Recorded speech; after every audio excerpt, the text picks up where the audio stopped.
Assalamualaikum warahmatullahi wabarakatuh. Nama saya Ginanti Rahayu Widianti, NPM 1821020464, jurusan Hukum Tata Negara.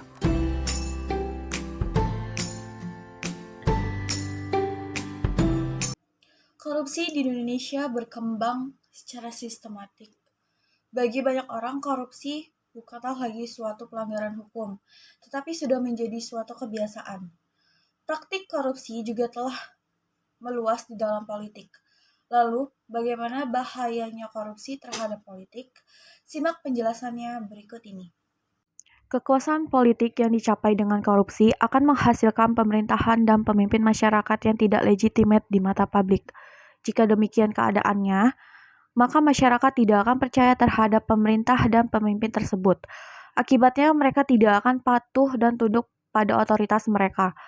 Praktik korupsi yang meluas dalam politik seperti pemilu yang curang, kekerasan dalam pemilu, money politics, dan lain-lain juga dapat menyebabkan rusaknya demokrasi.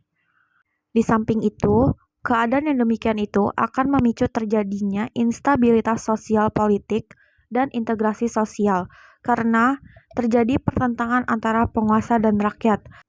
Lalu, bagaimana dampak korupsi bagi politik dan demokrasi? Yang pertama adalah munculnya kepemimpinan korup. Konstituen didapatkan dan berjalan karena adanya suap yang diberikan oleh calon-calon pemimpin partai, bukan karena simpati atau percaya terhadap kemampuan dan kepemimpinannya. Yang kedua adalah menguatnya plutokrasi. Korupsi yang menyandera pemerintahan akan menghasilkan konsekuensi menguatnya plutokrasi sistem politik yang dikuasai pemilik modal atau kapitalis. Faktanya, perusahaan-perusahaan besar punya hubungan dengan partai-partai yang ada di dunia perpolitikan. Yang ketiga adalah hancurnya kedaulatan rakyat. Seharusnya kedaulatan ada di tangan rakyat, namun yang terjadi sekarang ini adalah kedaulatan ada di tangan partai politik, karena anggapan bahwa partailah bentuk representasi rakyat. Partai adalah dari rakyat dan mewakili rakyat, sehingga banyak orang yang menganggap bahwa wajar apabila sesuatu yang didapat dari negara dinikmati oleh partai. Dan yang terakhir adalah hilangnya kepercayaan rakyat terhadap demokrasi. Terjadinya tindak korupsi besar-besaran yang dilakukan oleh petinggi pemerintah, legislatif, atau petinggi partai politik mengakibatkan berkurangnya bahkan hilangnya kepercayaan publik terhadap pemerintahan yang sedang berjalan.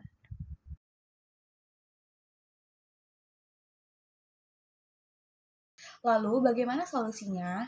Salah satu solusi yang dapat dilakukan dalam masalah ini adalah meningkatkan transparansi kinerja checks and balance pemerintah dengan cara pengecekan and expose oleh media dalam waktu tertentu, dan juga mendirikan sebuah badan dalam pemerintah yang memiliki koneksi langsung dengan media masyarakat.